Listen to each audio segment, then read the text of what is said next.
Welcome to tonight's carbon calling webinar. My name is Liz Jennifer. We've also got I'm Nic Redison. we haven't practiced this bit as ever. So this is a webinar we're doing, which is a follow-on from some evening meetings we did last winter, and this is kindly sponsored by the Frank Parkinson Agricultural Trust. Last month we did a focus more on some upland farmers. Tonight's is more lowland farmers, which is nearer where I live, which is in the Midlands. So tonight we're joined by Will Heygate and also Tom, and so they'll talk us through their system as we go. If there's any questions or queries as we go through, please put them in the chat function.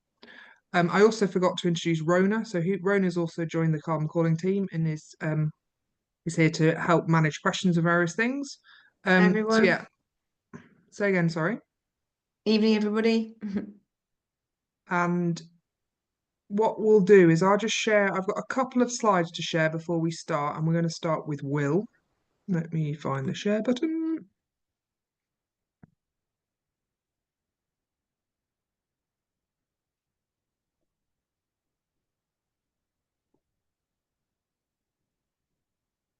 So hopefully, 1 second.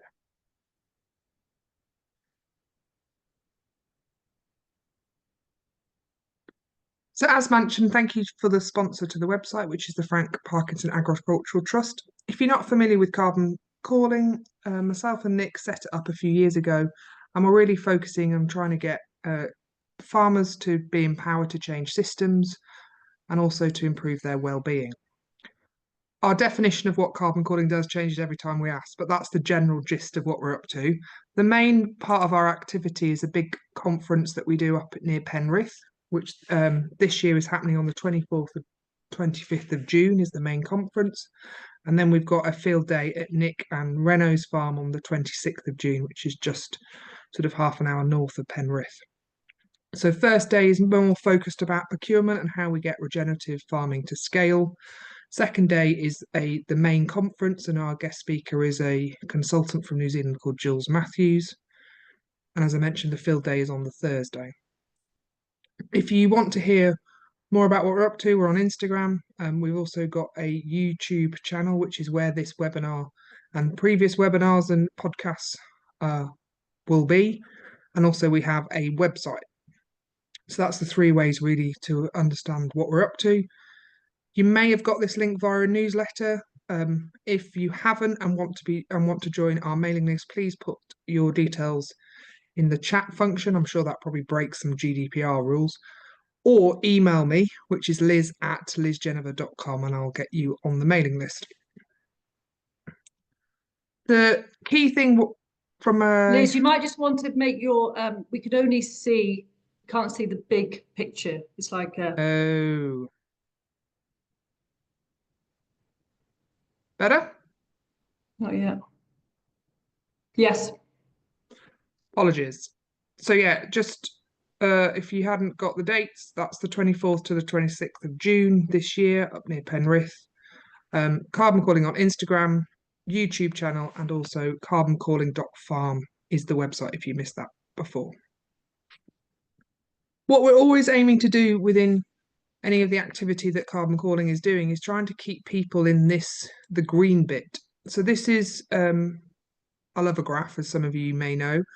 So what we're trying to do or recognise is that a lot of farmers spend a lot of time in this anxiety, worry, fear, anger state. So the sympathetic, the red bit, so which is sort of flight or fight, which is especially when we're dealing with changes in policy that's coming or loss of BPS, we're always in this sort of slight state of anxiety, worry. And that's not saying that we're dismissing that or we're magically going to make it disappear. What we're trying to also encourage is farmers when they go into this sort of feeling of helplessness, which certainly I've been talking to people around the inheritance tax bit recently, and they're in that blue bit right at the top, which they are, they don't quite know what to do, and they can't believe or they can't work out how to solve things. What we're always trying to do within how we run carbon calling activity is trying to keep people in the green bit at the bottom, and that is curious and open, and that's where we start to see significant shifts happening on farm.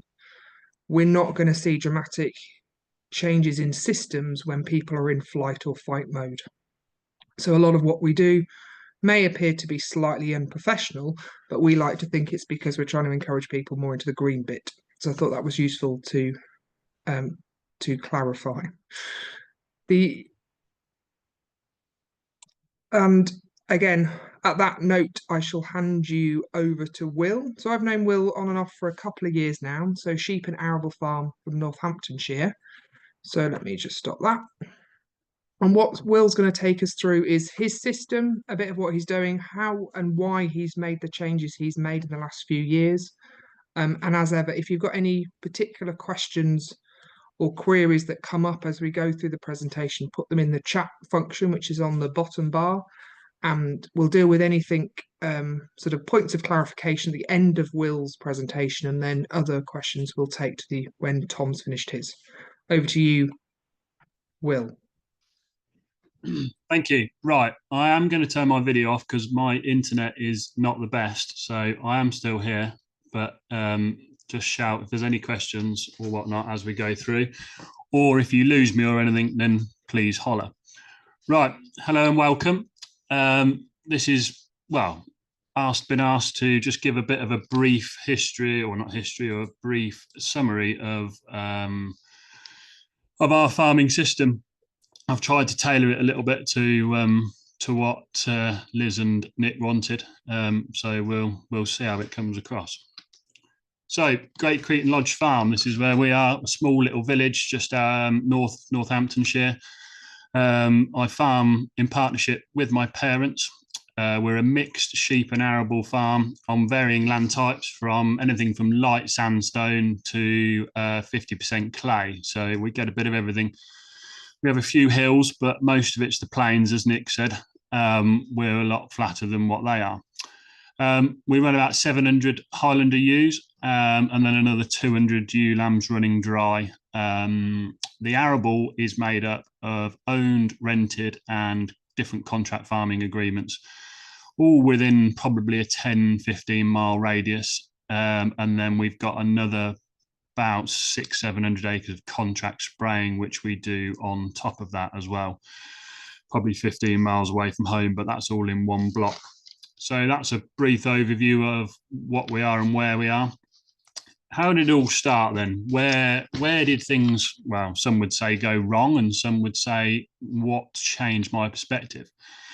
Originally, I did a degree in structural and civil engineering. I always wanted to come home farming, but was guided away by my parents more than anything. Farming was a bit of a downer at the time.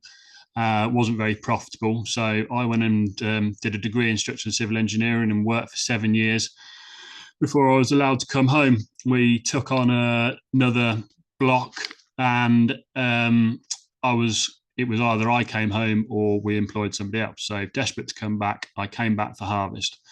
I then was adamant I wanted to go travelling. So in 2011-12, I came home in 2011, in the middle of 2011, did harvest, and then left for Australia, where I did some travelling, and then worked and met this crazy man called Cam McKellar, who is now a family friend, and he was known to us beforehand. Anyway, this is Cam. This is the man who probably changed my outlook and perspective on everything, on how to look at things, and just the perspective and view of how you look at farming. Now, probably much to my father's annoyance that I ever went at all, because I don't think I would have got the bug for any of what he called biological farming, or even the biodynamic side, which even now the biodynamic side kind of blows my mind a little bit. But a lot of people think it's muck and magic, but I can definitely see it has a place. And I'll touch on it later on, what we're doing to try and go forward. So I returned home all enthusiastic from my trip away, learning lots of new things, and think, oh, brilliant, we'll go and implement all these things into this UK environment. I have to admit, we did a few little bits and bobs and whatnot, but the first thing which drastically changed was the sheep in about 2017. We always used to be indoors, Suffolk cross mules that we'd breed of our own. we'd buy in mules and cross them. We had some Texels as well, because that was what my mother's family were, pedigree Texel breeders. But they just became, they lost their natural instinct more than anything. And we became hard work. We got a lot of disease issues inside and everything else. So we looked elsewhere, and I swore I'd never go outdoor lambing, but we thought we'd try. And in 2017, the first Highlander sheep arrived on the farm. But also, so did the beasts from the east. So this was a bit of an awakening, really, more than anything.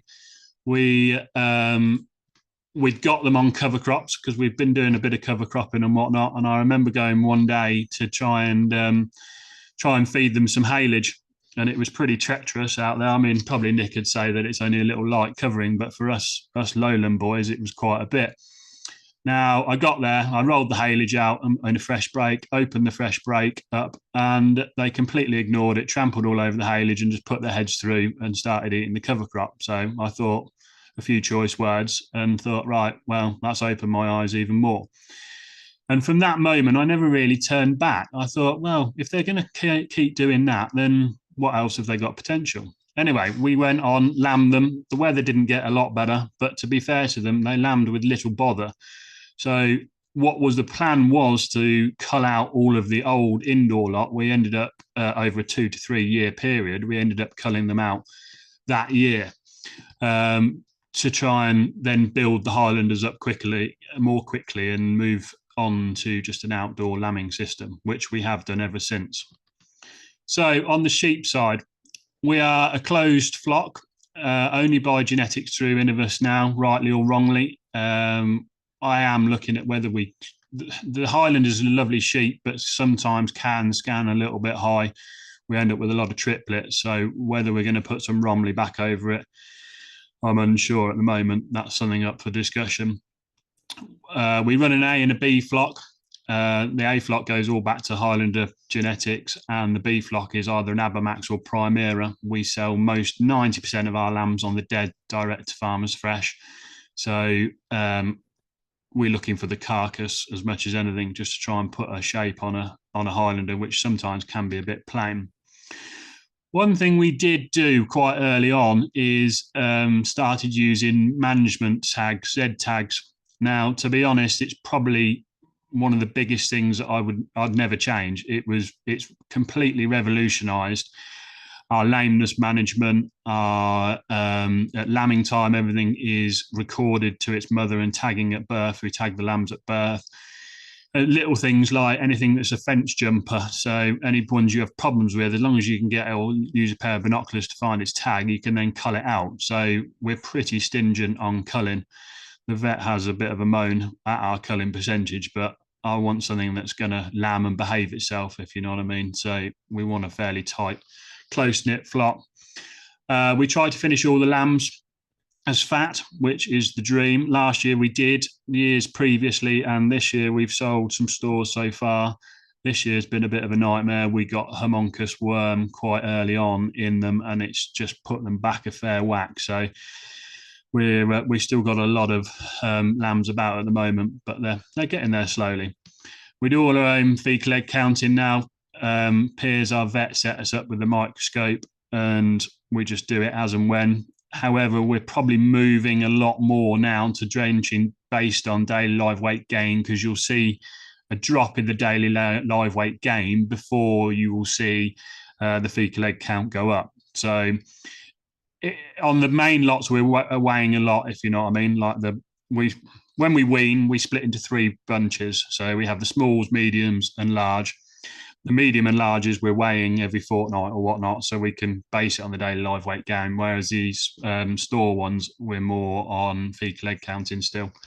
We try and rotationally graze everything on cover crops and on pastures, 2 to 3 day moves just to keep them moving and keep the ground in fresh in front of them.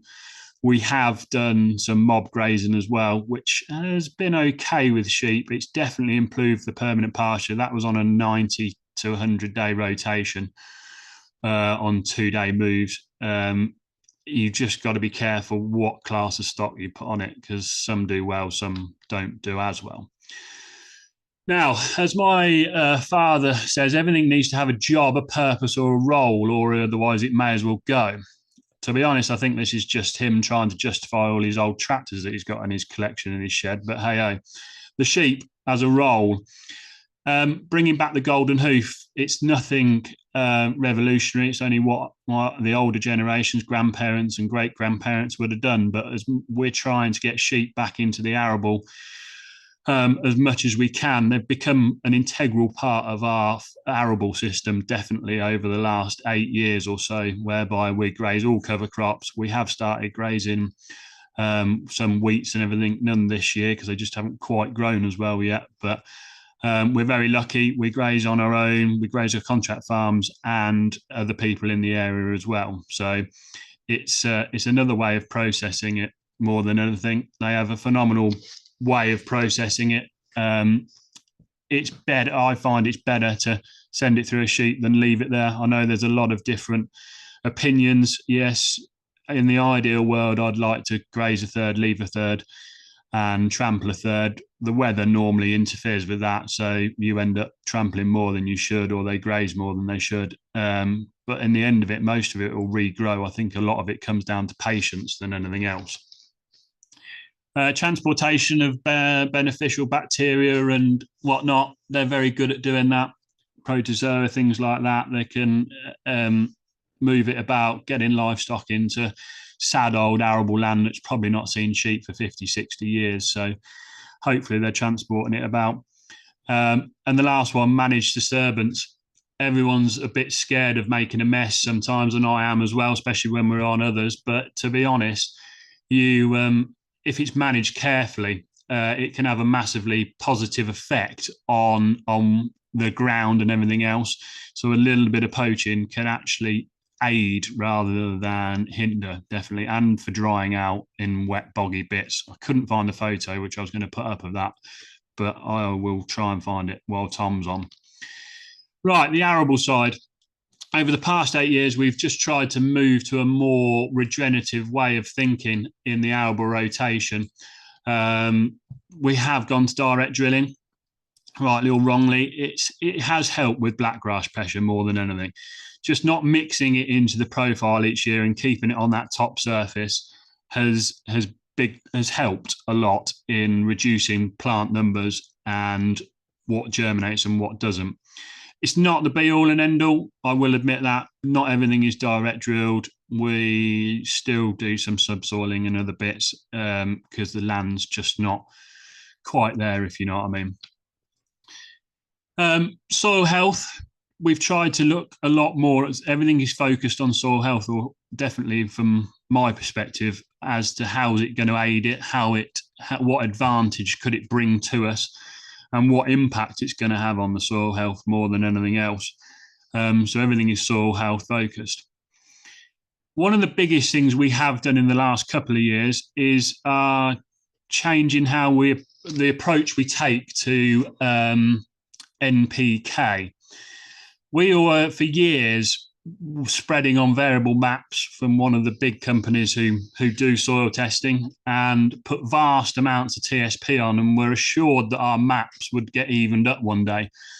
Little did they tell us that probably on our soil type, because of ratios of calcium to magnesium and everything else, we were only getting 5 to 10% at best, and the rest was getting locked up. So we've changed from just the ordinary NPK to doing a lot more in-depth soil test, which it looks a bit of a minefield, but once you start to get your head around things and pick off some low-hanging fruits, it's not actually as bad as it kind of looks. The biggest thing we've been focusing on the last few years, especially on the heavier land, is our calcium to magnesium ratio. So in this field here, that was found at 1.7, and we need to be at 6.14. Now that's massively out. So we're applying a lot of gypsum to try and open up the soil and make it more flocculating, if you know what I mean. And then this then has an effect on what nutrients can cycle, how bacteria and fungi can move through the soil and work and do their jobs. The other thing I also learned is pH. Everybody gets quite hooked up on pH, but it's a measure of hydrogen, but up here there's two which I learned: the active and buffer pH. So the buffer is what your soil will actually sit at, and unless you actually find out what your soil wants to sit at, you're kind of stabbing in the dark as to whether you actually need to apply lime or not bother. So just be careful when you are looking at applying lime and different things like that. We have moved to an 8-year rotation, which includes 3 years of herbal lay, just trying to spread it a little bit more and get livestock in as much as we can, more than anything, to get the golden hoof working back again. We're always trying to reduce and eliminate fungicides, which we are doing slowly. We've gone to multi-wheat blends now. Our wheat blend is up to 9 different varieties on a couple of farms. The others are a bit less behind, just to add a bit of diversity into it. As somebody said to me, if you take an example, why did you do it? And I said, well, I was always told it was like COVID. Some people got it and weren't affected by it. Some people got it and had a cold. Some people got it and were quite severely ill, and some people got it and died. So the greater population you have of one thing, the greater chance you've actually got something growing. We're reducing fertiliser by melting urea, which I'll do a bit on later on some costings, because Liz was after costings. And we have just started grazing sheep on cereals again. So herbal lays in rotation. We utilise the GS4 and now is the SAM3. Have got on pretty well with it, to be fair. A 3-year rotate, put it in for 3 years. The 4th year is an option, but we find at 3 years we are still okay to go and try and get a winter wheat in afterwards and not have too many issues of wireworm and other bits building up and causing issues in the wheat. This permanent pasture, the system we run, we try and keep, not the herbal lay, as clean ground for just fattening lambs. We end up mobbing them round on either rotational or mob grazing, whereby they do a lot of trampling. This was a photo from last year. We haven't had as much success this year because we were down on herbal lay, which I'll show you why later on. But the lambs did pretty well on it, to be fair, once they get used to moving every 3 or 4 days. There's some more photos. We've done a bit of summer cover cropping, which has had some good and bad effects. I say bad effects, it's not really bad effects. It's just we put smart radish into it. I think it was smart radish, and it just went mad. Anyway, the reason of putting a summer cover crop in was to try and take a permanent pasture out in the spring. So we'd spray the permanent pasture off, put a summer cover crop in, graze lambs on it, and then put a winter wheat in. So that we weren't having to go into a bean or something else to try and get it into rotation. It did work, and we didn't have too much wireworm issue or anything like that. But yeah, definitely be careful what you're selecting at certain times of the year. So I always sit on all these webinars and think, oh, it's brilliant and everybody shows you pretty pictures. So I ought to show you some problems as well, because I do believe there's always a balance to both sides. This was a spring oat field, which we got there to combine it, and it was as green as grass in the bottom, and the top 2 inches were, and the bells were dead. The old man was away, so I did no more than just stripped it off and thought we'll be all right, we'll direct drill it in. Anyway, the first photo on the left is when it was coming through. I thought we were going to get away with it. And then as we got on and on, it started to rear its ugly head as to how badly affected it was by the straw and carbon lockup more than anything else, or nitrogen lockup from the carbon, I should say. So just be careful when you're dealing with straw residuals and whatnot, because we've been bitten, if you know what I mean. It was okay on gross margin wise, because we didn't spend a great deal on it, but it was right next to the road, and I did get a fair bit of stick about it.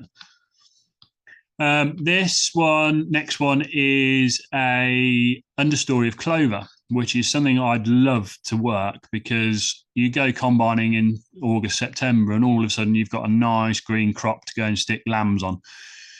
Now, this is spring wheat into the clover. The clover came pretty well. We established it after winter barley and then put spring wheat in. But as you can see, the spring wheat didn't get up and away and affected it. We then just stripped the heads off of that and tried to put winter wheat in. But sadly, the brome got out of control, because brome is another problem when you move to direct drilling. It almost becomes as much of a problem as blackgrass, because you're selecting for the environment that it loves. Anyway, much to say that the Broadway star we put on to kill brome also kills clover. This is about, the picture on the left is the herbal ley from last year, which we had to spray off. The dark green stuff, which we were getting excited about and thought, oh, there'll be a nice bit of grazing, was actually deadly nightshade.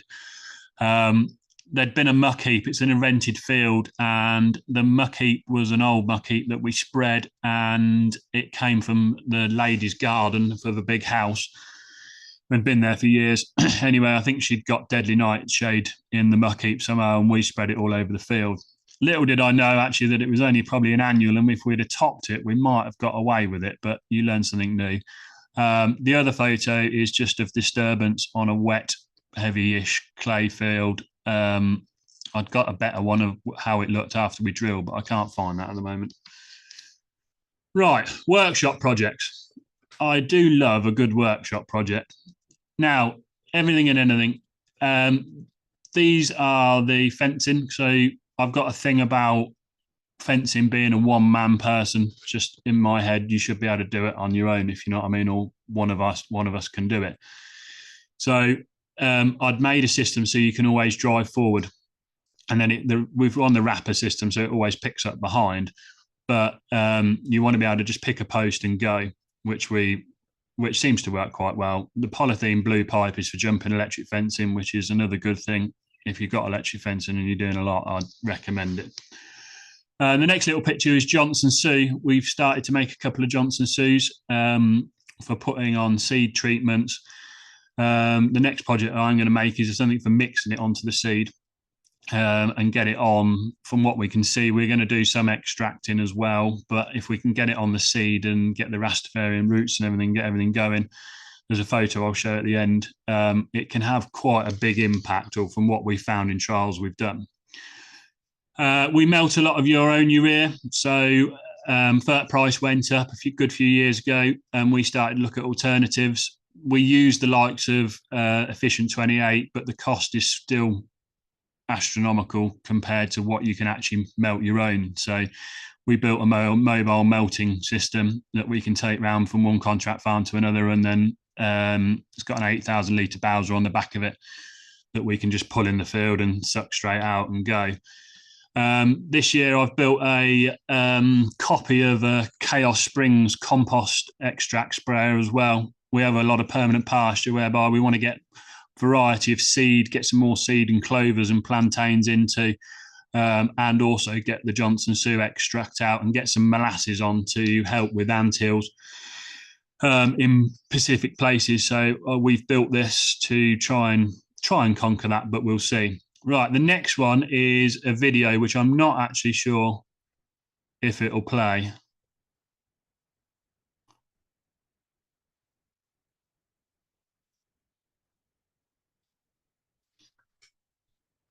So that is biodynamic. It's a flow form.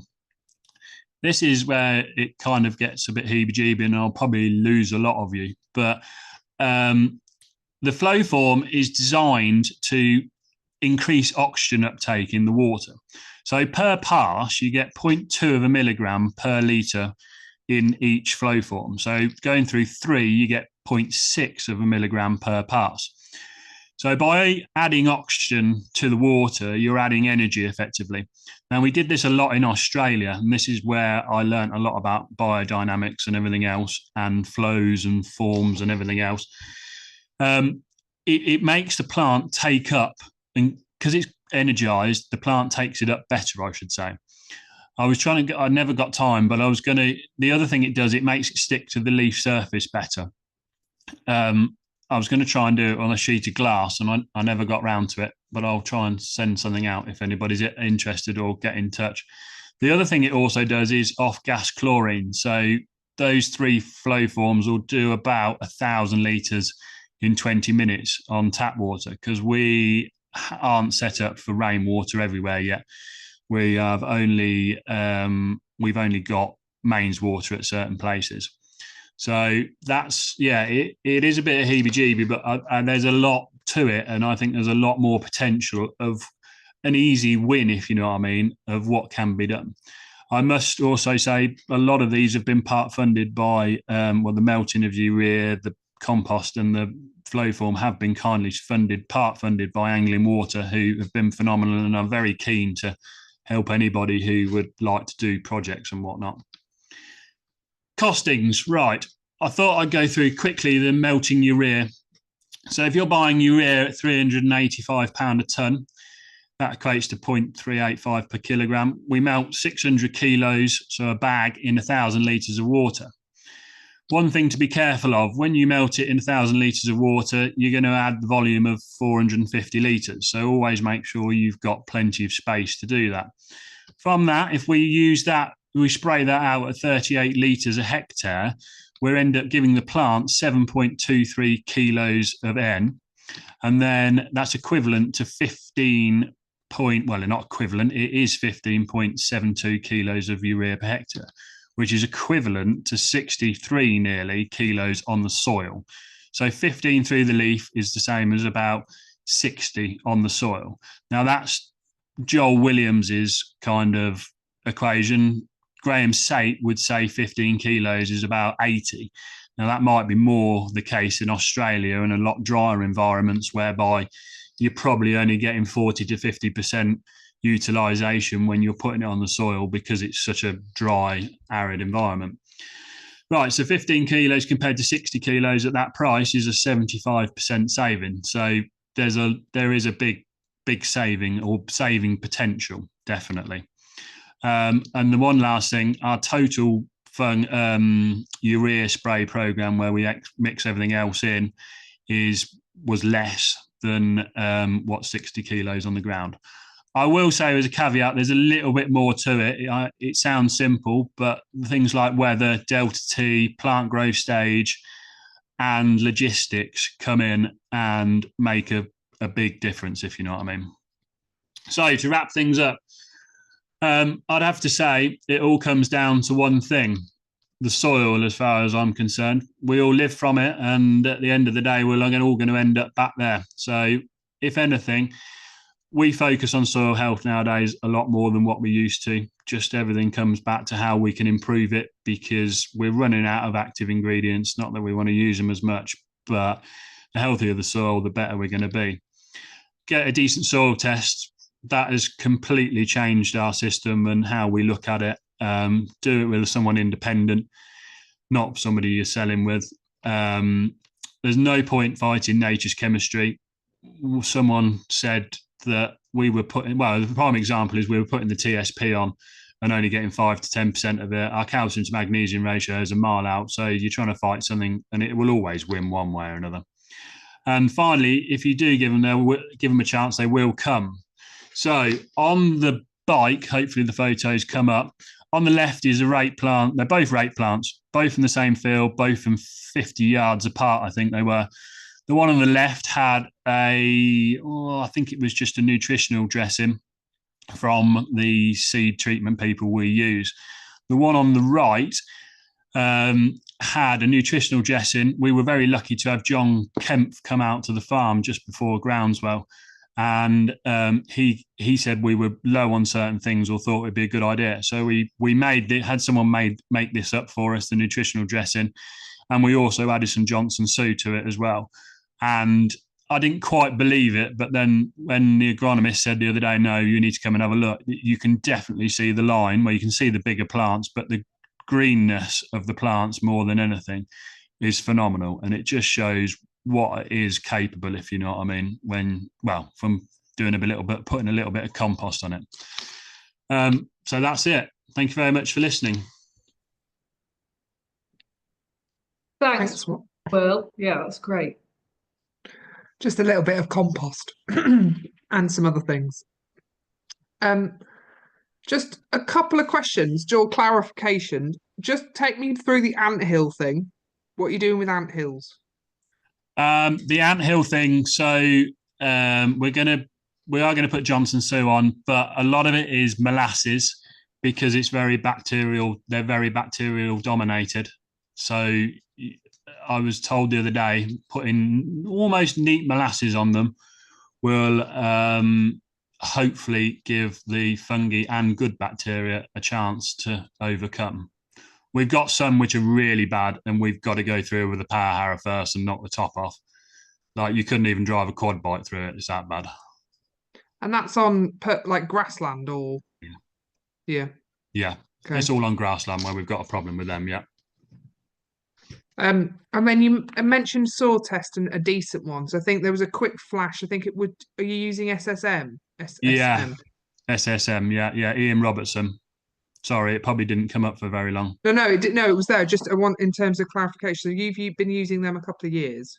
Probably 4 years now. So we've got all of our farm soil zoned anyway through SOYL. So what we've done now, rather than testing every field, we test a zone. So we take a block each year where we've split the farm into, or all farms into 3 blocks.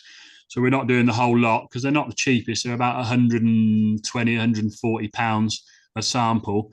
But then from there, we take points out of each zone, if you know what I mean. So one zone might be across 3 fields, but you take a bit out of each field because it's that soil type rather than anything else. And then send that off, and then we get that in-depth soil test back. And that's what you're using with your agronomist or advisors to then develop that nutrient program for those fields. Yeah. Crop type. Yeah. Okay. Anything, Nick? Other queries from you? When do you do those soil tests, Will? Now, this time of year. So normally end of February, beginning of March. As long as it's not frozen or too waterlogged, then they're all right. I just whip round. I've got however many zones. I've just got, probably say if you've got 5 zones, I've just got 5 little pots on the back of the quad bike, and I've got a map on my phone so I know where I am, and I just go round and pick a bit of soil from each point, if you know what I mean, mix it all up and send them off to them. And then does Ian then help you within that price? Does he help you go through them? Yeah, no, to be fair, he's very good. We either have a Zoom call or he comes out, and within that price, he'll go through and give you some recommendations of what he thinks.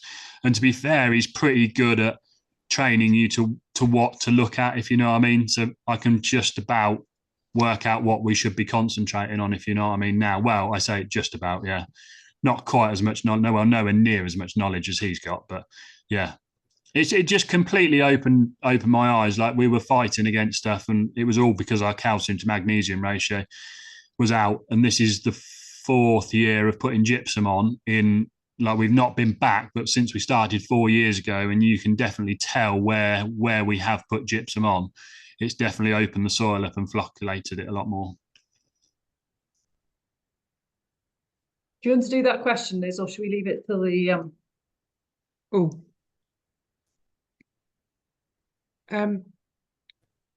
The question is, what have you done since John Kemp came on the farm, and how did you get him on the farm? He allured him like the dove from above. Did you? Yeah, must have been. No, I wish. The universe, you just have to trust the universe, Nick. Come on. Yeah, everything happens for a reason. Yeah. We were very lucky. It was through Oakbank. Ian Gold rang up, and Ian knows him quite well, and he wanted obviously someone who was mad to take him to. So he ended up coming to ours. I think I was only second for the first place. Couldn't do it, so I was very lucky. But to have John Kemp sit in your kitchen looking at your soil test is a bit of a random one, to be honest. I did have to pinch myself. And you mentioned you changed those for those rape crops. Oh right, sorry, yeah. The problem is you speak to one advisor and they'll tell you one thing, and then somebody else will tell you something else. Anyway, John said about small little wins, things to take home we were low on boron, so we tried boron granules as well, because if you don't get them in early, you're forever chasing it. the micronutrient package that we put on the rape, we've had some good results with it, but I know there was another couple of people who tried it as well, and they haven't really seen much of a difference yet. So that's when it probably comes back down to the Johnson Sue, whether that's had more of an effect or not, I don't know. But I'm trying to think what else we did now. It was all a bit of a whirlwind when he came, to be honest. Yeah, I can't think of anything else. But yeah, most of it was nutrition and setting it up early. He came and we went into a rape field and he wandered off on his own, and we were talking to his team, and he bought a rape plant back, and he'd got like, he'd counted the pods which hadn't set, and it was pretty depressing. Like he's like, oh, you've got, I don't know what it was, 10 branches or whatnot, but there's 18 which haven't set, so you've lost over half your yield already. And he says it's down to boron and things like that. So it's learning and trying to work in how, so like fitting it in an American system and whatnot, but it's a little bit different in the UK, if you know what I mean. They all have liquid systems on their drills and everything else. So over here, we're not quite as set up for that. I suppose, but you're doing, once you've now, I suppose, seen that it's been demonstrated with you, or start this again, it made quite a dramatic impact, didn't it? So you're following up with him, or you're following up with, or your agronomist, or what's the next steps then to try and get that next? Yeah, so we've implemented that with our agronomist and whatnot. And to be fair, one of the agronomy team is in contact with his lot quite a bit as well. So yeah, one way or another. We also use Ben Taylor Davis. He's pretty good. He helps us a lot on anything like that, if you know what I mean. So yeah, that's what we're trying to do anyway. Small steps, because otherwise I'd love to do bigger ones, and sometimes we do bigger ones, but then you need to be able to quantify it, if you know what I mean, and then make it easy so it's not actually too much of a ball ache for you, especially when you start to get busy. Nothing worse than a ball ache. But thanks, Will. That's great. Tom, I'm going to come to you now. So Tom, Liz, well, I first met Tom at Nicole Masters' soil thing at Althorpe. Can't really miss Tom, but he's got a farm shop. I've never been there in Milton Keynes, and a farm, but it's the kind of farm shop that I can only dream of up here. So they have fresh sourdough, pretty much, well, most of the stuff in the shop comes from the farm. I just think it sounds mega. But Tom, I'm going to pass over to you now, and you can do your thing. Can you hear me and see me and see the screen? Yeah, perfect. Yeah. Well, we're going to go a bit through about what we're up to and how we've got to where we are. And a lot of it hinges around a bit of a change in mindset when I was rearing bed and breakfast commercial pigs, and also beginning direct selling to the end user, and speaking to them and understanding what they want from their food, and realizing actually there's quite an opportunity there for us in the right places, which we thankfully are, to be able to go with that and provide the consumer with what they want. So I'm Tom. That lady next to me is my wife, Mary, and between us, we run Cranley Barn Farms and Shop.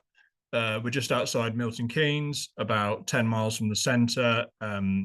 So that is our unique advantage, which we have taken by the horns and run with since about 6 months before lockdown, which is when we opened our shop, which was quite helpful for us. It's a family farm. It's 300 acres. My dad, it's his farm. He used to keep 350 sows and all the followers on here. He rang me in 2001 when I was at college, not allowed home because foot and mouth was going on. So we'd all been told, don't come back, stay at college. And we all had a lovely time. And he rang me up and said, do you want to come home and be a pig farmer? And I said, well, what on earth would I want to do that for? I've got big plans anyway. So he sort of moved on and let somebody else take over he stopped the pigs after foot and mouth. And let the arable land out to a local contract farmer, and the grassland went on grazing agreements to somebody else, and it was farmed by other people for a few years until we got an opportunity in, so that's not going forward, is it? 2012, oh, gone too far, sorry. 2012 to start taking over parts of the business.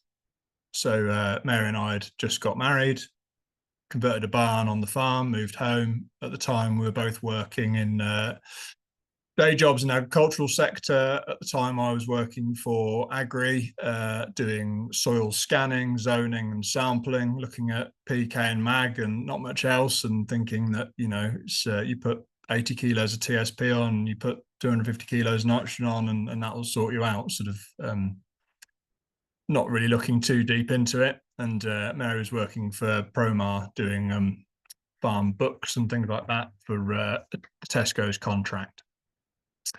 We started off, having said I never wanted to keep pigs. Well, we're on the farm, we've got all these empty sheds, and well, what they're designed for, they're designed to keep pigs in. Dad was always of the opinion that, you know, pigs should be in deep straw yards. We didn't have much in the way of slatted buildings or anything like that, so it fitted in quite well for a contract with Waitrose, outdoor bred pigs, indoor finished. We're doing that alongside the day jobs and having children, growing the family and everything else. And over a period of years, we've gradually increased it to taking over the arable. In 2015, so this is our 10th year this year, taking over the arable and 100 acres of grass, which we sort of took over bit by bit over that period of time. We took over the grass the year we opened the shop, because we realised that we didn't just want to be selling pork to people. We also wanted to have a slightly wider offering. And from there, it's moved on. So our business today, we're calling ourselves, well, we are, you know, we're regeneratively farming. It's a mixed farming enterprise. We've got cows, sheep, pigs, hens, laying hens, and arable as well. We've stacked all the enterprises. We've got the farm shop. We've got a camping site, and between all that, it keeps us pretty busy. But and we're now direct marketing all our produce through the shop. And in doing that, we've created a relationship with our customer base. You know, it's open and transparent. We're trying to instill consumer confidence. So, you know, we're very open. We run a lot of farm walks. We invite people onto the farm and show them what we're up to, talk to them about what's going on in farming at the moment, talk to them about the weather, you know, and understand what it is they want from their food. We've got quite a large group of our consumers who have started to realise that the food they're eating, the food they're buying in the supermarket, isn't quite what it used to be, and especially with the current political machinations, are keen to support farmers and buy produce direct, cut out some of that middleman. So it's a real opportunity for me and lots of other people out there who are keen to do that.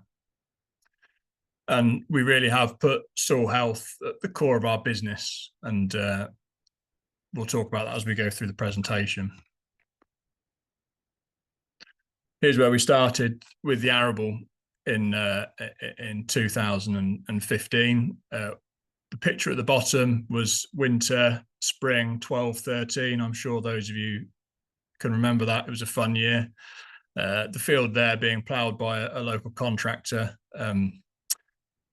He had to put his grouses on, and he was going up and down with that because the chap that was farming it at the time had tried to pull his 5-furrow plough with a 330 horsepower case and had not managed it, and that was the only way they'd managed to plough it. I remember sitting behind a seat in a Massey, which must have been a long time ago because I don't fit behind any tractor seats these days, with my uncle in what would have been the late 80s, early 90s, with a 120 horsepower tractor pulling 5 furrows up and down this exact same field, absolutely no bother, even on wet years, which we still had back then.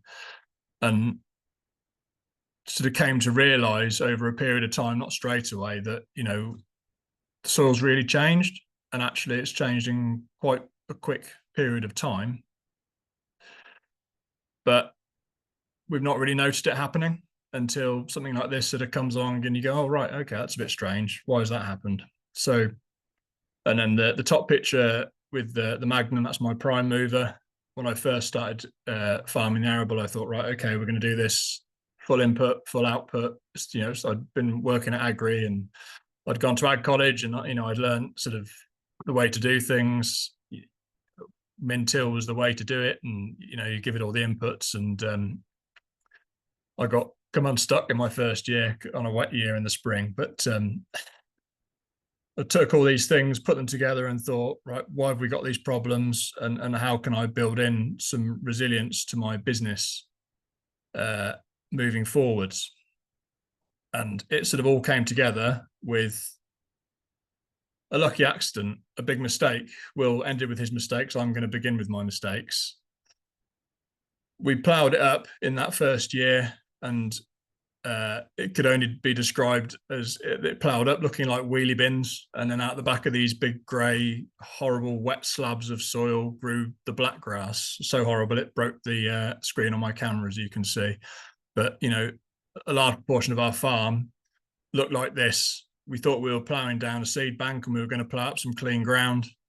Turns out we were wrong on that. So we had inherited quite a blackgrass problem in that first year.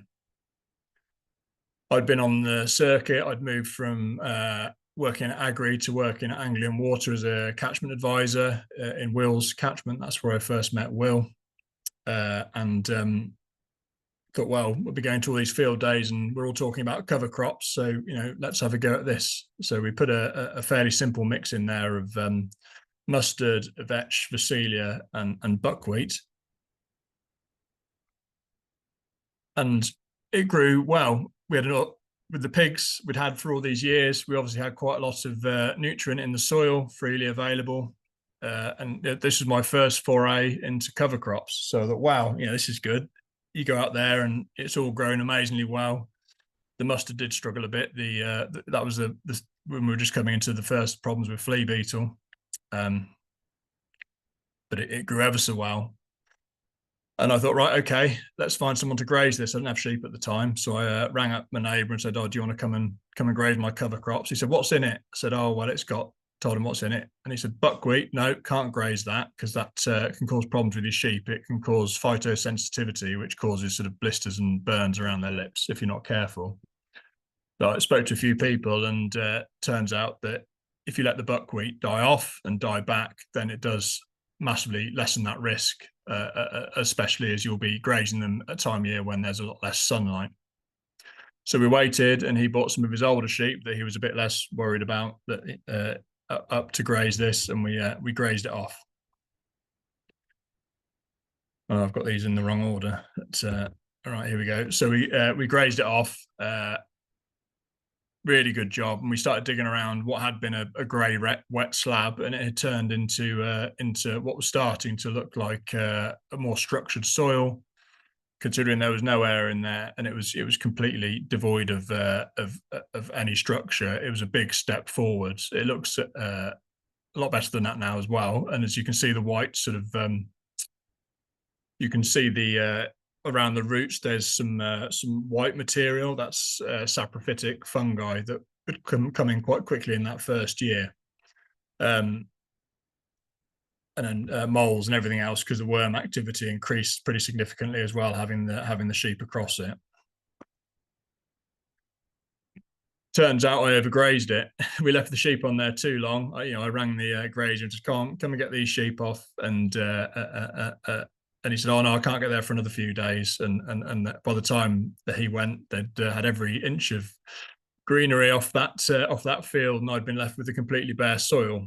So, all right, okay, fair enough. So we let it come back a bit, and then we round-upped it, and we drilled a crop of spring oats into it. And I drilled an accidental companion crop.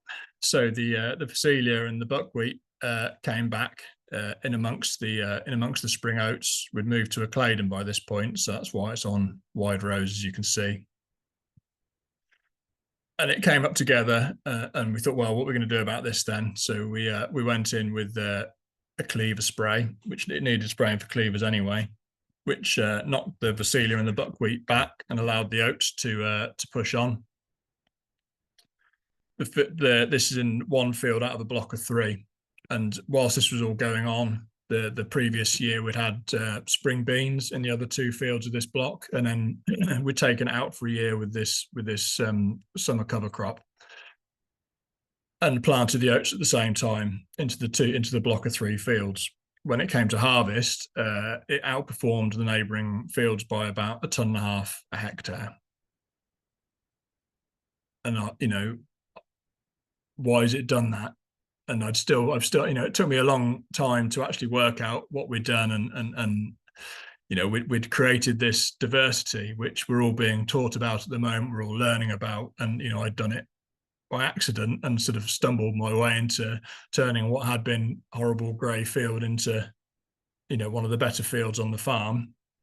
And for a couple of years, it sort of stayed ahead of those other 2 fields. Excuse me, those other 2 fields as well. With that, with the action of the golden hoof, and as Will was describing, we're almost inoculating that, the grazing action of the sheep. The saliva on the plants, the tugging action on the roots had stimulated all that soil activity and had stimulated the biology, and we'd create, we'd change that soil just in a year and a bit. So adding grazing livestock to the whole farm, grazing cover crops we're growing, as I say, it's recycling the nutrients and stimulating the roots. As Will said, and I've got in here, it's the golden hoof that we all used to talk about, and we're talking about future farming focus. Well, actually, what have we forgotten? What's gone as being old fashioned, and what can we relearn from farmers that used to do this sort of pre green revolution, pre nitrogen? I think we've got a lot to learn from those people. It's adding something to the soil that we can't get from a can or a bag.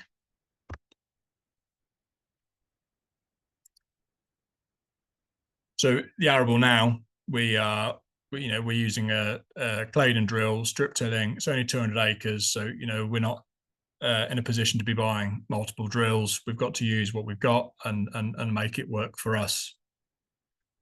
So we're broadening the rotation, we're decreasing the arable area, and now we've got livestock in the rotation. We're putting grazable acres in. I haven't really got a rotational plan. I like to change things about a bit, so so we're sort of keeping ahead of the weeds and the pests, and I'm dealing with problems as we go along. If we get a bit of black grass coming into a particular block, then we'll change the plan for that. We'll get it into something we can graze maybe on a year or 2 year basis. Just reapplying for SFI at the moment. We are in SFI. We've got 1/3 of the arable acreage in cover crops on the SFI. Excuse me, and we're going to be putting some herbal lays in there this year as well, which will be growing on a 3 year basis, and hopefully sort of bale graze that to destroy that at the back end of it.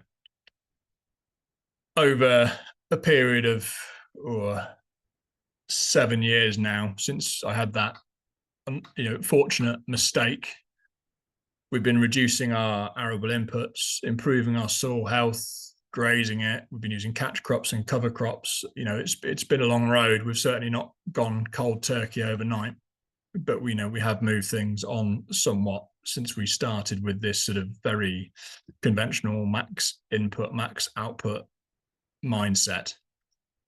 And I'm going to put some figures up. I think it's the next slide, showing you this crop of wheat here. It doesn't look like much, but this is winter wheat 23. It was all spring barley last year because of the weather and everything else. But yeah, so this is our winter wheat 23. Hang on, I'm in front of my own slides. There we go. So this is the year when nitrogen was expensive. So we filled up. We don't use a lot of nitrogen, but we filled the tank. We use liquid nitrogen. We filled the tank just as everything was kicking off in Ukraine, and the nitrogen price went through the roof. So that's cost us 217 kilos. We put 100 kilos of nitrogen on that year. So it's a 60% reduction from where we were when we first started out. This reduction in chemical nitrogen in artificial nitrogen has really reduced the amount of blackgrass pressure and disease pressure I've been finding in my crops. The growth caused by sort of freely available nitrogen is creating yes, big green healthy looking plants, but it's creating big green disease prone plants. We have created a lot of weakness within the cell wall of those plants that will allow the fungal disease to work their way in. And having spent a few years grazing and putting cover crops in front of these winter wheats, we've reintroduced a lot of that soil biology. So I've not just reduced my nitrogen 60% overnight and harvested that nitrogen that was left over in the soil from previous over applications. Actually, we've created this system where we are recycling and producing nutrients out that sort of bank of mineral unavailable to the plant without biology nutrients within that soil. If you look on, if you had a good look at Will's sustainable soil management, there'll be figures on there for total available and then total in your bank sort of thing. That it tells you what's in there. So we still managed to achieve, even with the reduction in inputs, 8.3 tons per hectare. It didn't go for full milling, but it went for biscuit. The price was pretty good that year, and yeah, it achieved a pretty handy gross margin. I'm pretty happy with that. You know, after taking a big step and reducing those inputs. This year just gone with the spring barley, as I said, I've got those figures up on here. We went for a sort of fairly similar model. We reduced our nitrogen down to 50. Still only had one. It had one fungicide, and also we put some nutrition on at use of traditional tea timings. We managed to get malting on it. The yield wasn't great, but we've still made a margin on it, just not as much as we'd have liked to have done. But yeah, I think that's where we're going moving forward with our arable. It's certainly working for us, and there's a lot less risk inherent when you've spent less money. Yes, you might not achieve your 8.3 tons if the weather goes against you, but then you can afford to grow a slightly smaller yielding crop because you've got opportunity for margins still there within it, which proved that on the barley this year. If I'd have spent everything on it, I'd have had a very bad year and lost a lot of money. When we had 2,000 pigs, we had a lot of manure. We were applying, 1,000 tons plus a year. We've gone down now. We'll talk about the livestock in a minute, but we've got the cows housed. From this year, middle of January, and then we'll start turning out when they start calving, which we start in a fortnight. So we'll start turning out in a fortnight. So we're not producing a huge amount of farmyard manure. My dad also keeps the pigs on the farm. They're housed, so we do produce a bit from there. So we've been taking in whatever we can get a hold of. I've signed up to it's called log drop or something like that, and it's tree surgeons looking for places to tip their wood chip. So we've got a few different tree surgeons we've got in contact with. They're bringing wood chip in, which we're incorporating with the cattle manure and soil clay specifically, and we're mixing it 20% clay, 40% muck, 40% wood chip, or as much wood chip as we get into it, and we're hot composting that. So we're letting it get up into that hot zone, sort of mid 60s, and then we're turning it.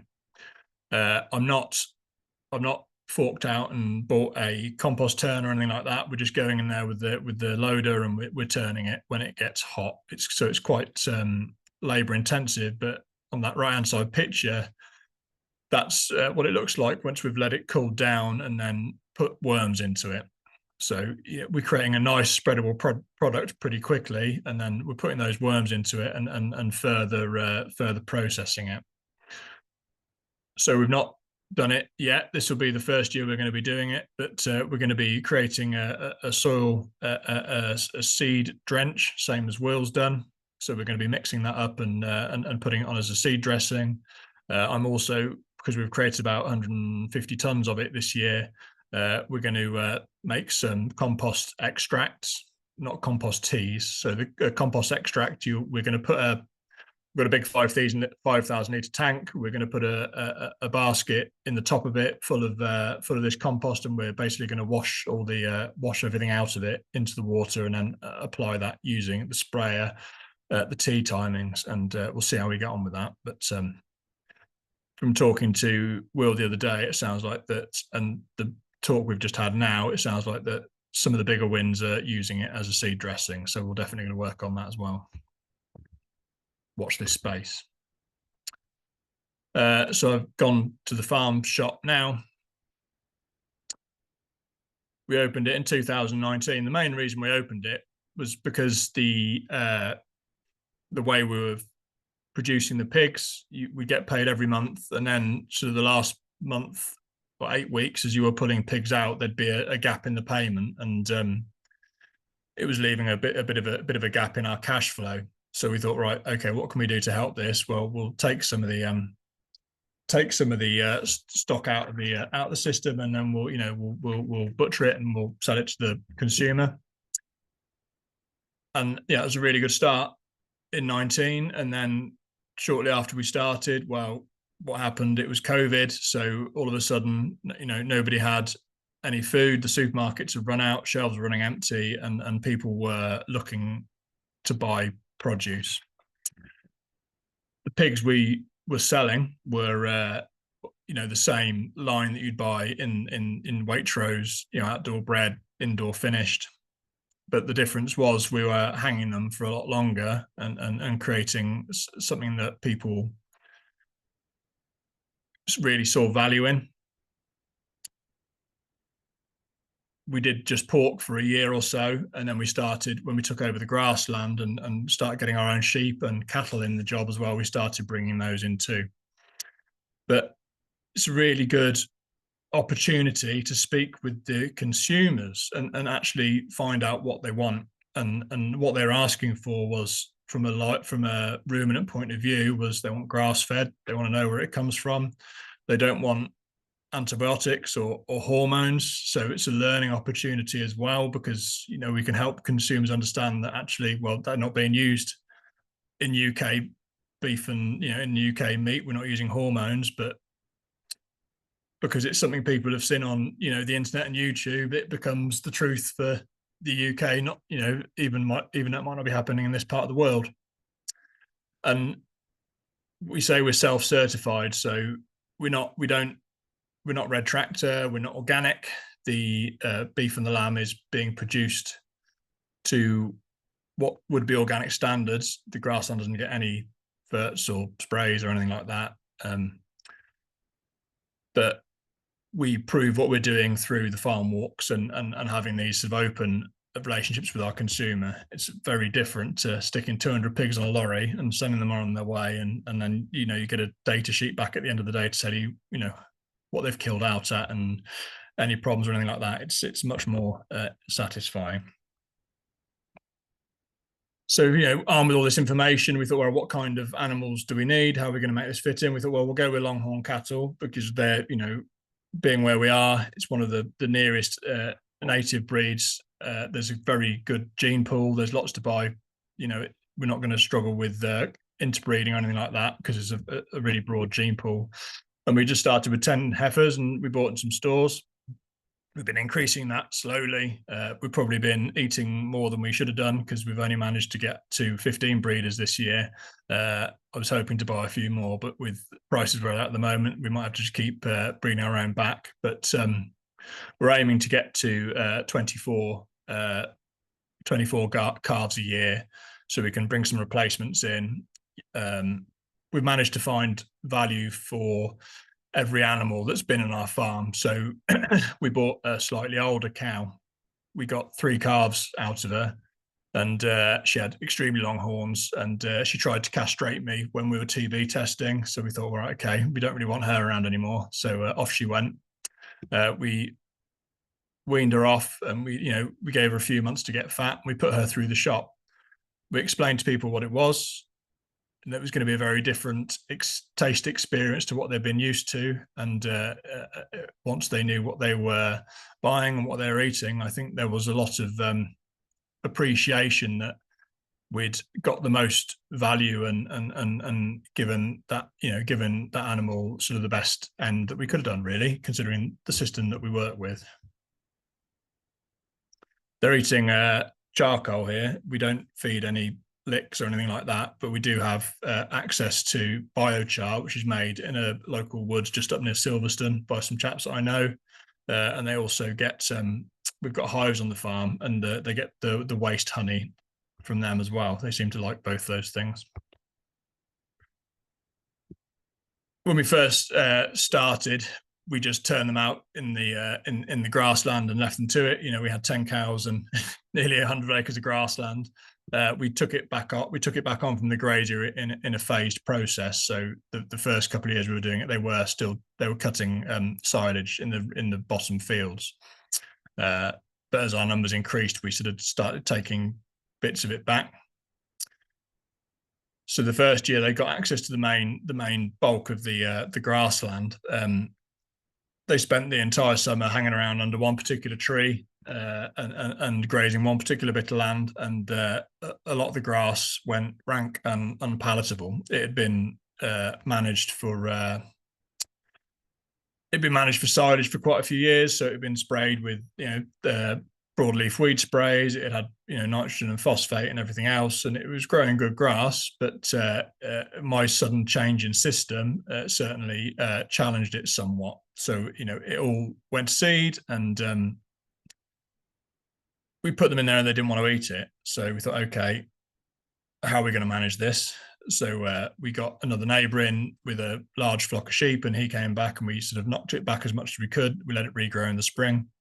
And on the second year, we moved into we call it adaptive multi-paddock. You call it mob grazing, but we're moving the cows every day. We're moving them as an entire herd. We do separate out the younger heifers when we have the bull in for breeding, but that's the only time they get put into two separate groups. The rest of the time, they just go as one group. And that has made a real difference to our grass growth over the period of years we've been doing it. We've managed to decrease the paddock size required. We're getting a lot more grass growth, and it's starting to come back a lot quicker after each grazing now. I was looking for some slides earlier and talking about what Will was talking about, poaching and disturbance.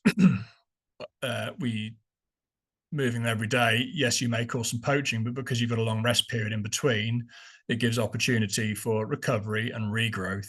And where that poaching has happened, it's changing the species that are growing within this sward as well, and actually enhancing that, because it's going away from just being a pure grass sward to having more broadleaves within it. We're carving indoors over the winter. It's great ooze floodplain. There's quite a lot of, and we do get quite a lot of flooding, particularly the last 2 years. I've lost count of how many times it's come up this year. But the ground seems to be much better able to cope with those flood events. Previously, when it was silaged, it would sit on top for weeks, and then the grass underneath it would die off and really struggle to come back. Whereas this year and last year, the longest it sat on it is for 2 days. As soon as the river starts to recede, the water sort of just soaks in and is away. We're not finding the soil sitting anaerobic, which it would have done previously, so that's good. We're hoping to extend the grading season, but that goes back to the conversation about the arable earlier. We're going to put grazeable crops in the arable rotation. Pastured eggs, I'm sure Nic will back me up on this, is a real staple in the farm shop. It's a bit of a gatekeeper drug, really. People, once they get used to buying pastured eggs, deeper yellow, orange coloured yolks, the whites don't run away when you crack them into your pan, and the flavour is just completely different when they've got constant access to new fresh grass. it really is bringing the customers into the shop, and we've had stand-up rows at times of year when the eggs have started petering off, because we get to October and there's less eggs, because that's the natural cycle of the hens, and we're not lighting the hen houses to try and force them to lay for longer. It can get a bit feisty in the shop once people realise they can't get their eggs, but there's a waiting list. As soon as they come back in again, they soon come back again, so that's good. We are getting asked for things like soya-free. That's becoming more of a topic, but they are in the minority at the moment. But I think there is real hunger to move into these. They're asking for grass-fed beef and lamb, and they're also asking about the pig and the poultry diets, and that is becoming more of a conversation with the customers. I think that will give me scope to start diversifying the arable again a bit more, and growing companion crops in the likes of peas and barley, or beans and wheat, or beans and oats, and then using that as a food source. So yeah, that's something we're looking into. So that's the things I'm managing, and then other shared enterprises on the farm, which are also going through the farm shop. We've got a beekeeper, keeps 12 hives.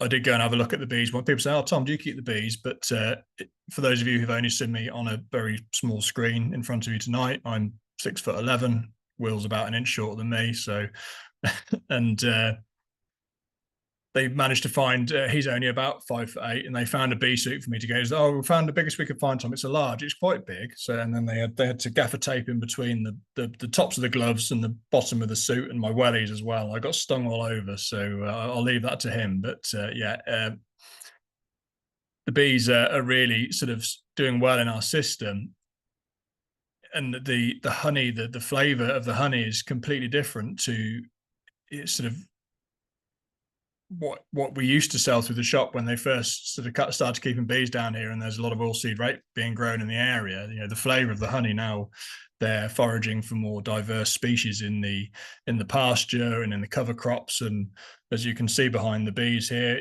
hawthorn and blackthorn, it's creating a much different flavoured honey, and that's people really do value that too. In the middle here, this young man, this is James. I met him on the internet during lockdown. He was up in Scotland working for an organic grower called Pillars of Hercules, and he's opened a no-dig market garden on the farm. We've given him 2 acres at the moment. He's growing it to 3 this year, and he's growing no-dig, spray-free veg, which is a really valuable inclusion with the shop. And on the right-hand side there, that's Dad's saddleback pigs. So they're kept indoors at the moment. My dad's 80. He's still going strong, looking after his pigs. I'm not going to jump in there and change his system and say, "Come on, let's move these pigs outside." It creates a very nice end product, what he does.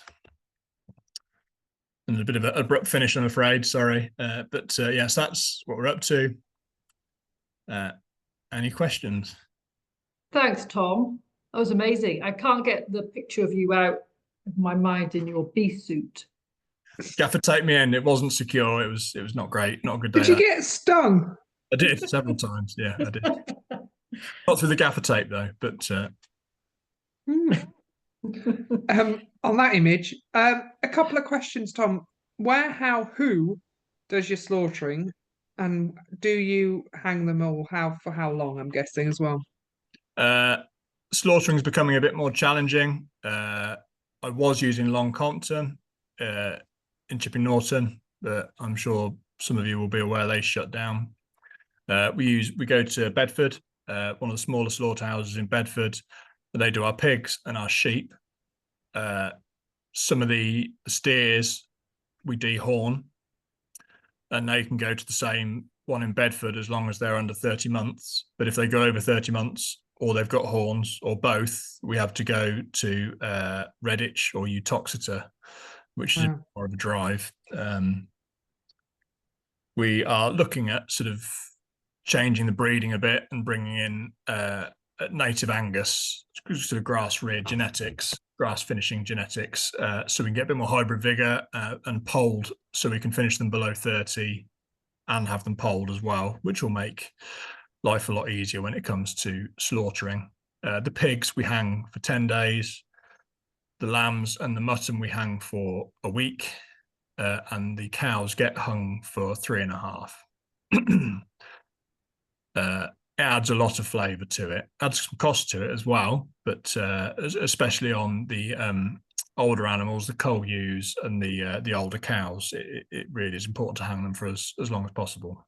And the flavour of the pig, hanging a pig for 10 days makes all the difference. What in what way does the flavour, like you say, or the tenderness, or? Yes, and yes, both those things. Yeah, flavour and tenderness. You know, the amount of liquid that comes out of it when you cook it, but it's mostly tenderness. You know, I don't know the last time you had a pork chop from the supermarket, but they don't taste of anything. They're chewy. You know, they're rubbish.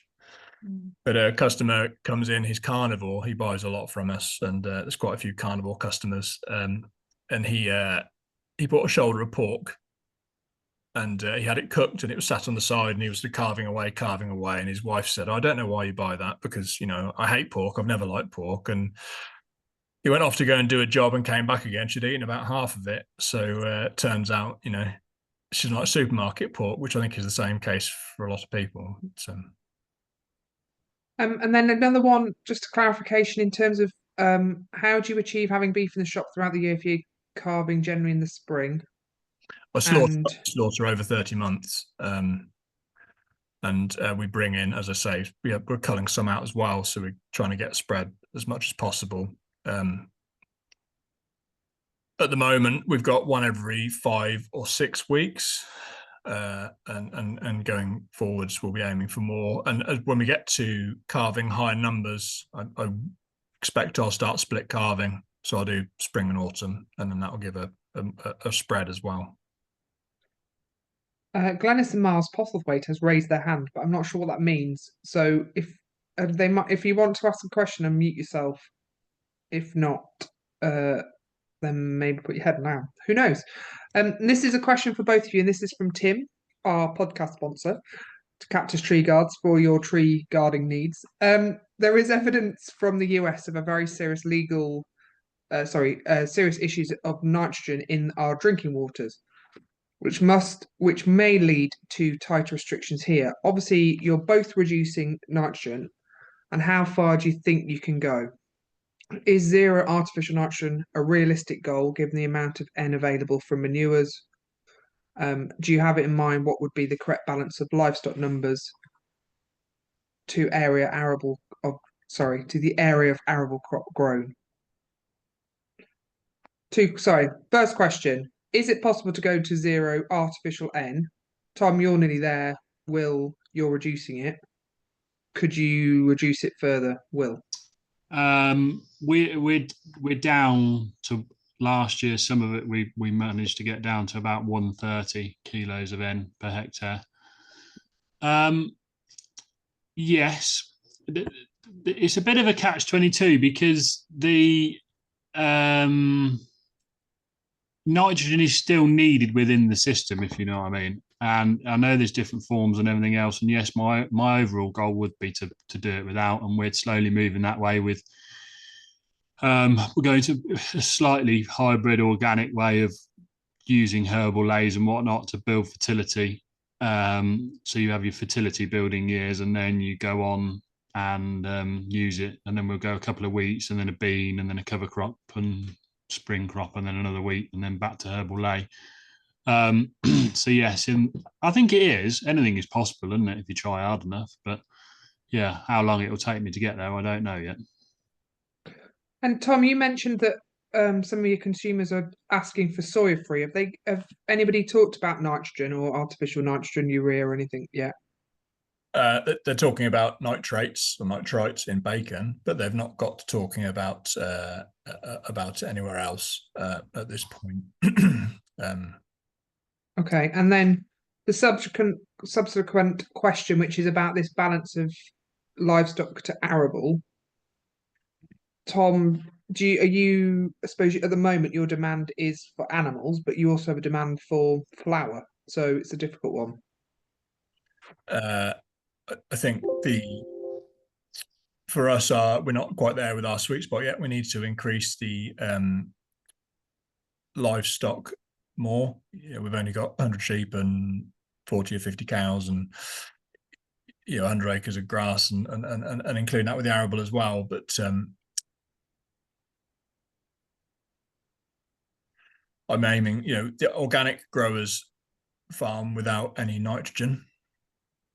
So Artificial nitrogen, to clarify. Sorry. Artificial nitrogen, and it is changing system. It's changing in the way we look at things, as you point out. Will and I are already doing that, but we do need more livestock within the system, definitely. And Will, what's your thoughts on your sheep to arable ratio?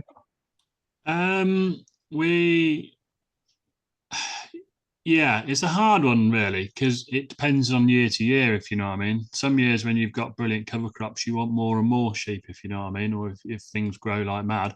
And then other years you're in wetter times, you're resenting them because they're just eating and nailing everything within a couple of days, and your plan goes out the window. So it is a fine balance. But coming from the perspective that we're in, we're only on arable land on cover crops and everything else for 2-3 months a year. So then you've always got to have a plan B or permanent pasture to go back to as well. So it's whatever everybody else's context would be slightly different, if you know what I mean. I don't quite know how to answer that. Probably hasn't answered it very well, has it? But are you bringing in additional organic materials onto your arable land? Not all of them, no. So Okay. we're utilising cover crops for and whatnot. We don't bring a lot of FYM in. There's a little bit in the odd place, but that's it. So cover crops to sort of retain the nutrients on the soil, and then you're using foliar application as much as possible to we still use the solid early on. Solid still works early on when you haven't got the solid artificial nitrogen, that is. When you haven't got the plant base there or the leaf area, then you're having to go solid to start with and then switch over to foliar later on when it warms up and whatnot. Okay, thank you.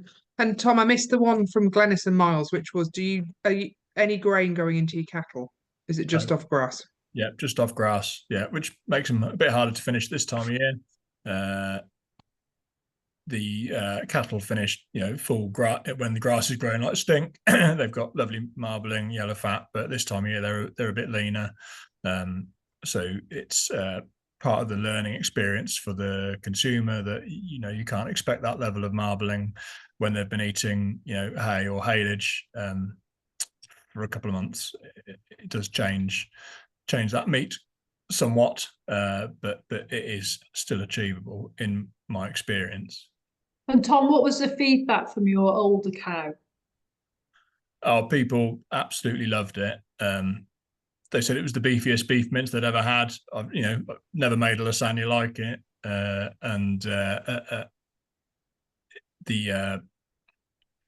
it was a much stronger flavour. But because we explained and showed and talked about what it was, so they knew what they were buying before they came, they were sort of ready for that change.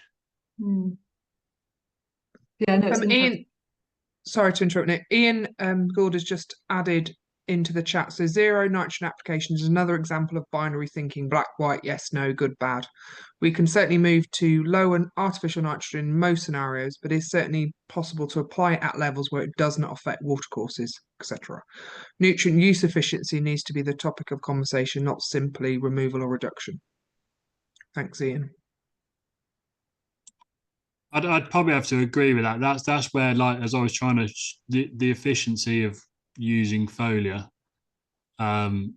is so much better, if you know what I mean. It does come down to a lot of the weather conditions and everything else, and it is a bit of a faff at times. But I would definitely agree with that. I think we're gonna, if you can reduce it, well, we are reducing it slowly, but whether we'll ever get away from it completely, I don't know. Unless you go organic, I don't know whether I want to do that yet. There's too many other hoops to jump through. We've got our blooming red tractor inspection tomorrow, and it's doing my head in already. Oh God. We're sorry we've interrupted your collation of paperwork. No, it's fine. It's fine. It's all sorted. Obviously. Nick, any other final questions from you? I need to hang my pigs longer. That's what I'm thinking. That's what my take home is. No further questions. I sound like a police constable. No further questions. But thank you very much. It was really good. And I've said it before, but I am intending to go to Tom's farm shop and take my sisters to see Will. So we could do it all in a day trip to just blow their minds. So they're all in a day trip from me. I'll make sure the bread's on. We'll get some sourdough, fresh sourdough bread from them. Yeah, I just want the bread. That's all. Bread. Okay. I'll bring you Doesn't some. want you, Tom. Nothing to do with you or Mary. It's I just want the bread. bread served by a 6'11" baker. Not me. It's all Mary. The bread's all Mary. Oh, well, she's quite cool. But yeah, thank you. That was really good. Thank you both very much, and thanks to everyone who came on the call. Thanks, everybody. And we're not doing another. Well, we haven't got another webinar scheduled, but we have some plans for some evening events in the next couple of weeks. One's going to happen near Lincoln, near Doddington, on the 18th of March. I was about to say May. It's the 18th of March. So if you're anywhere near Lincoln, Newark, Grantham, that sort of area, we're doing a evening meeting at Doddington on the 18th of March. And then tickets will be available shortly for the big conference in June. So thanks again for your time this evening. Thanks to Tom, Will, for your time as well and sharing what you're up to in your systems. It was excellent as ever. Thanks, everybody. Bye for now. Thank you. Bye-bye. Bye. Thanks.